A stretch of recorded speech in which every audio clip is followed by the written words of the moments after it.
Hello friends, நம்ம இன்றைக்கி எதை பற்றி பார்க்க போகிறோம்னா இலக்கிய வரப்போகிற எபிசோடில் என்ன இன்ட்ரெஸ்டிங்கான சுவாரஸ்யமான விஷயம் நடக்கும்போது நாங்கள் பார்க்க போகிறோம். வாங்க வீடியோக்குள்ளே போயிடலாம்.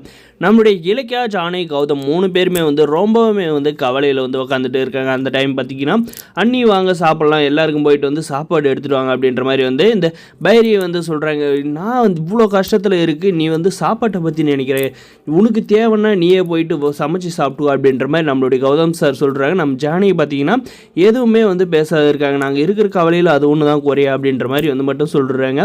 இதுக்கப்புறம் பார்த்தீங்கன்னா நம்மளுடைய கார்த்தி இந்த அஞ்சலியோட நினைப்பே எனக்கு இருக்கக்கூடாது, அவளுடைய ஃபோட்டோ, அவன் இந்த வீட்டில் வாழ்ந்ததுக்கோட வாசமே இருக்கக்கூடாது, இந்த ஃபோட்டோவெல்லாம் தூக்கிட்டு போய் வெளியே போட்டுருமா அப்படின்ட்டு அங்கே தூக்கி போடுறாங்க. அதுக்கப்புறம் பார்த்தீங்கன்னா நம்மளுடைய கௌதம் கிட்டே நம்மளுடைய கார்த்தி என்ன சொல்கிறேன்னா, அண்ணா அண்ணி எல்லாரும் சாப்பிட்றதுக்கு வாங்க, நான் எப்படி நான் ஃபீலிங்ஸில் இருக்கிறதுனால கண்டிப்பாக நீங்களும் சாப்பிட்டு இருக்க மாட்டீங்க, நான் நமக்கு ஹோட்டலில் ஆர்டர் பண்ணிட்டேன் அப்படின்ற சொன்னவங்க உடனே ஆர்டர் பாய் வந்துடுறாங்க. அந்த சாப்பாட்டை வாங்கிட்டு போயிட்டு நம்மளுடைய கார்த்தி பார்த்தீங்கன்னா டேபிள் வச்சு நீங்கள் எல்லாருமே சாப்பிடுங்க அப்படின்ற மாதிரி சொல்கிறாரு. அதுவும் போக பார்த்தீங்கன்னா அவங்கள இங்கேருந்து போக சொல்லுங்க, என் வாழ்க்கை அழியறதுக்கான முற்றுப்புள்ளி வச்சதே இவங்க தான், இவங்களுக்கெல்லாம் நான் சாப்பாடு ஆர்டர் பண்ணல அப்படின்ற மாதிரி சொல்கிறாங்க. அந்த இடத்துல பார்த்தீங்கன்னா இந்த பைரி கிளம்பி போயிடுறாங்க. அதுக்காக நம்மளுடைய கார்த்தி என்ன சொல்கிறான்னு பார்த்தீங்கன்னா, எல்லாரும் உட்காருங்க, நான் கல்யாணத்து சாப்பாடு தான் உங்களுக்கு போட முடியல, இந்த கல்யாணம் முறிஞ்சதுக்கான சாப்பாடாவது உங்களுக்கு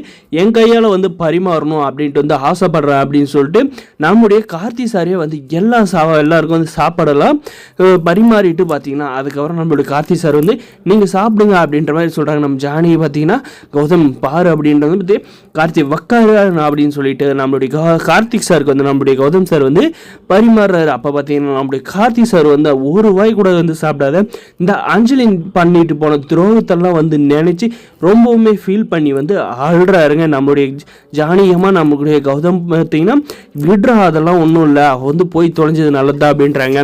வரப்போகிற எபிசோடில் பார்த்தீங்கன்னா நம்மளுடைய கார்த்தி சார் இந்த அஞ்சலியோட நினைப்பை எல்லாம் எரிச்சிட்டு அந்த பைரவியும் பார்த்தீங்கன்னா கூடிய சீக்கிரம் பழிவாங்கிற விதமாக கண்டிப்பாக நம்மளுடைய கார்த்தி சார் செய்வாருங்க. அதுவும் போக பார்த்தீங்கன்னா இந்த அஞ்சலி இதுக்கு மேலே பார்த்தீங்கன்னா நம்மளுடைய கார்த்தி சார் என்ன சொல்கிறாரு, இனிமேல் இந்த வீட்டுக்கு வருவான்னு யாருமே எதிர்பார்க்காதீங்க அப்படின்ற மாதிரி சொல்லிட்டாங்க. கண்டிப்பாக என்ன தான் இலக்கியாவோட மனசில் ஒரு மூலையில் பார்த்தீங்கன்னா இந்த அஞ்சலி திருந்திருவா அப்படின்ற எண்ணம் இருந்தாலும் கண்டிப்பாக அவளாம் திருந்த வாய்ப்பே இல்லைங்க. அதனால் நம்முடைய கார்த்தி சார் இனிமேல் என் வாழ்க்கையில் அஞ்சலி இல்லை அப்படின்றது ஸ்ட்ரிக்டாக சொல்லிடுறாங்க.